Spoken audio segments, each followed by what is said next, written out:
The first thing that I noticed is the Cancer moon. And Cancer has to do with the home, this need for safety, this need for shelter. Cancer is the archetype of the great mother, the healer. Cancer is very much about this perception, this understanding of the human condition. We see that the moon is in the 11th house, and the 11th house is connected to groups of people. Through his songs, he's nourishing everyone that's out there. He wants to touch their heart. I read a beautiful line from the director who put out this fairly new documentary about Paul Simon. Victor says about his lyrics that he sees the timeless through the specific. The nodal story, the karma, where we look at the south node and the north node. And here we have Pisces, Paul Simon's south node. So his soul has this memory of whatever Pisces means, but the evolution of his soul is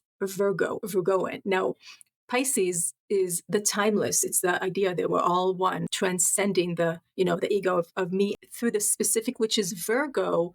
And Virgo, with its eye for the detail, Virgo is a perfectionist. It's about work that you want to find. You want to perfect your craft, but it has to be of service because it's all about integration. And so we have the gifts of whatever the south node is. And in this case, Pisces has the gift of imagination and creativity and abundance. And this is what Paul Simon brought into this lifetime, but now it's like he has to bring the dream, Pisces as the dreamer, the mystic, the visionary, down to earth in a Virgo fashion, and pay attention to the details. And his songs are really like, you can see, the cobblestone.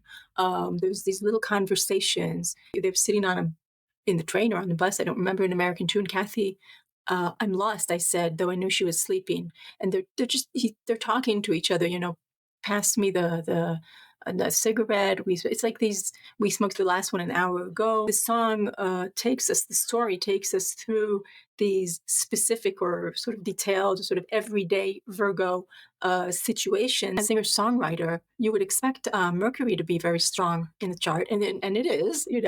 He's supplying the goods. Oof, so much noise here. And here we see Mercury in the third. Well, first of all, Mercury rules the chart because Paul Simon's ascendant is in Virgo, and Mercury rules Virgo, and Paul Simon's midheaven, which is our public role. Our public hat is Gemini, and Mercury rules Gemini. So Mercury is very strong here. It's like a focalizer. It's all over the chart. Mercury has to do with the way that what we're interested in thinking about, the way that we communicate, what we want to communicate, what we're a style of communication, and how we perceive. So Mercury in the third house is extremely powerful because it's in its own house. It's in the third house of Gemini, and Mercury rules this house, so it's very comfortable here. So it's going to be easy to express yourself with this Mercury placement. Now, in Scorpio, Hello Darkness, My Old Friend, which is the opening line of The Sound of Silence, is considered one of the most famous opening lines in the history of pop music. Scorpio is about dealing with the dark, with the darkness within, and with this knowledge that there is darkness in the world. It's not everything is, happy, go jolly, okay? Scorpio is about the courage to look death in the eye and say, yes, we do die. Yes, there is evil in the world, but I am going to make every moment sacred, and I am going to live every moment as if it were my last. That's why Scorpio is a very intense sign. Pluto is in the 11th house, and so resonating with this Scorpionic Mercury. Okay, so he's gonna be Plutonian in his the way that he connects. Okay, the way that his heart, the moon in the 11th house, connects with his audience. And usually we start from the sun. So let's take a look at this Libran sun in second house. Now, Libra, one of its archetypes is the artist, but why is that? Now, what Libra teaches, or the lessons of Libra, are equilibrium and total serenity and calm. Like there's two oppositions, right? There's two stories to every side. There's this understanding and sophistication in Libra that even though there's opposing views, even though the world is crazy, I am going to decide, I'm going to use my intellect, because Libra is an air sign, and I'm going to consciously decide to calm the nerves. And I'm always constantly, it's this effort, it's this active. It doesn't just happen like you would say maybe about Taurus. The Taurus is about finding that peace and connection with nature. No, but Libra has only itself and its mind to say, I'm going to remain calm despite everything. Okay. And one of the ways of, achieving this equilibrium is, for instance, through music, through the harmonies of the notes, through the progressions of the chords. And if we think of Simon and Garfunkel as a duo, okay, Libra, two sides, the harmonies are absolute beauty. Okay. They're sublime.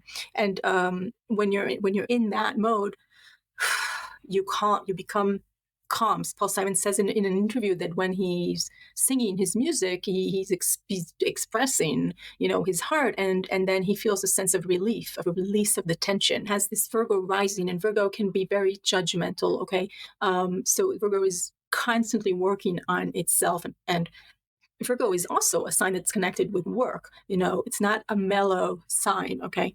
I know people close to me with Virgo moons or for big Virgo signature. And it's even hard for these people to go on vacation and just kind of relax because the mind is always racing. And kind of the shadow of Virgo is this self-doubt. And now the sun and the moon are square to each other. When you have a square or a hard aspect between sun and moon, it could be a struggle, to maybe even know who you are, because the sun and the moon, the sun is my heart. The moon is the heart.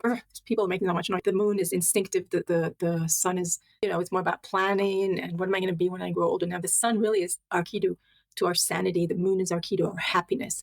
And when there's a square, it might take some time to struggle through it, to integrate these two aspects in myself. So sometimes people with a square between sun and moon, other people are not going to really get them, or they're not going to really know who they are, because the person himself or herself doesn't really know. Am I like, when I do the sun, I don't know if for him it's the Libra. Okay, when I'm cordial and I'm doing the art, I'm one kind of identity. But when I'm feeling my real feelings of wanting to protect myself, okay, not being so much out there, that's also a very big part of my identity. So who am I? And it takes time to integrate and them, and to be at peace with yourself in that way. You look at the ruler of the sun is Venus. And here again, we have an echo of the theme of home, because Venus, which has to do with the arts, right, is in the fourth house. Fourth house is the house of the moon, it's the house of Cancer, it's the midnight hour, it's our most really private place inside of ourselves.